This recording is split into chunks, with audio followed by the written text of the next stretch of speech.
This is a game where you want to make sure that you're controlling the tempo of the game. The Eagles, if we were able to get a fourth down or two, it changes the game. And the Eagles are now 8-2. Our team's waiting to win because they know how to win. First Take is presented by Freestyle Libre.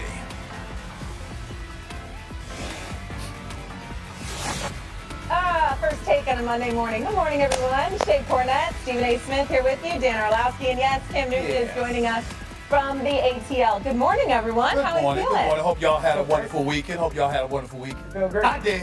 Yeah, what made so it did I. wonderful for you? So did I. I was in a warm weather place. You know what I'm saying? I wasn't in New York at the time. Yeah. It was cold here this weekend. It wasn't cold. Cold and windy. Wasn't cold where I was. That was good. It is even colder this morning, it feels like.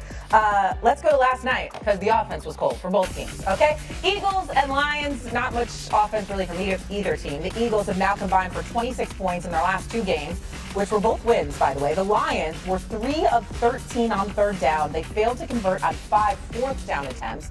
But much was made of the final call of the game, which was a defensive pass interference call for the Lions. And so let's dive into that play quickly. That call robbed Detroit of the win. Cam Newton, you first. What do you think? Absolutely.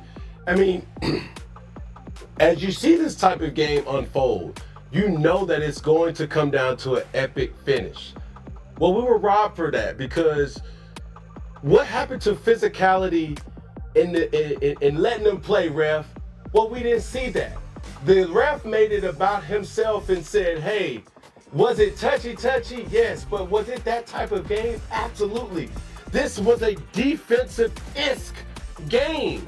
We knew it was going to be chippy. We knew it was going to come down to, some type of heroics at the end. And from the fans' perspective, we were robbed from that. A pass interference to give a potential opportunity to make all his wrongs right in Jared Goff? No, he doesn't get that. And it's disappointing to see that happen. And I must say, should that have been under review, I would have loved to see somebody kind of overthrow and say, like, no, that wasn't a necessary, pass interference, and we cannot end the game on these type of circumstances. You don't want to see that. Particularly in a game of this magnitude, you really don't want to see it, period. I understand, listen, a lot of times in a lot of sports, we go by letter of the law, and I understand it has to. I get it. Doesn't mean we had to like it. But I guess what I'm saying is if there's any wiggle room whatsoever not to do that and to make sure it's decided on the field, you do that. This was so flagrantly obvious that, you look at them, if anything, AJ could have been called for offensive interference. He could have been called for that. To make this call, it's just egregious. It's 1:51 left. If you don't get that call, you got to turn the ball over to Detroit. And that defense that's been playing lights out, now you got Gibbs and Jameson Williams and the crew on the opposite side of the field. What you going to do against them? You got this one last stand that you have to make. That's how the game should have ended. We got robbed of that opportunity because this was an absolutely awful call on the part of the officiating. Yeah, saying the Lions got robbed because of the call is ridiculous. Right. The Lions got whooped last night, okay? Their offensive line got exposed last night. Jared Goff was poor under pressure. So, yes, it's a bad call. We didn't get a potential finish, but did anybody feel like they were going to go do anything? This offensive line got whooped by this defense in Philadelphia. So to sit here and say they got robbed because of that call, no shot. They got manhandled at the line of scrimmage. They got denied the opportunity to have one last shot at winning the game. That much we can say. I don't think we can say any more than that. You're right. But we can at least say that. Yeah, sure. I was promising, I thought, to see the Lions defense actually show up. But I don't mean that in a mean way. I mean it like they were the reason that they were in this game for so long. Let's go to the Eagles side of this, though, because Jalen Hurts accounted for only one touchdown. That was the tush push that we saw. A.J. Brown and Devontae Smith combined for only 57 yards, only 8 catches combined. Same story offensively, different day, it feels like, for the team that's leading the NFC. Let's hear from the players in the locker room after the game. Self-inflicted. I think as soon as we got going, we shot ourselves in the foot.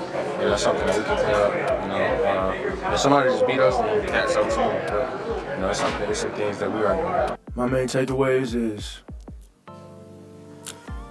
we got to score points. We got to be more efficient. We got to take advantage of opportunities when they're there. And we got to control the things that we can control. It's the same MO it's been this whole entire time. Okay. I don't know what I was expecting from Philadelphia, but I thought maybe we'd see a little bit more offensive production since they were coming off their last game in prime time where things didn't look good on that side of the ball. A win is a win, I guess, but were you more impressed, Stephen A., with Philly's defense or disappointed in Philadelphia's offense? Well, I was more impressed with their defense. I thought their defense was lights out. Again, reiterating the point that I made a second ago, you got the second-ranked offense in the National Football League coming into the game, averaging 31 points a game.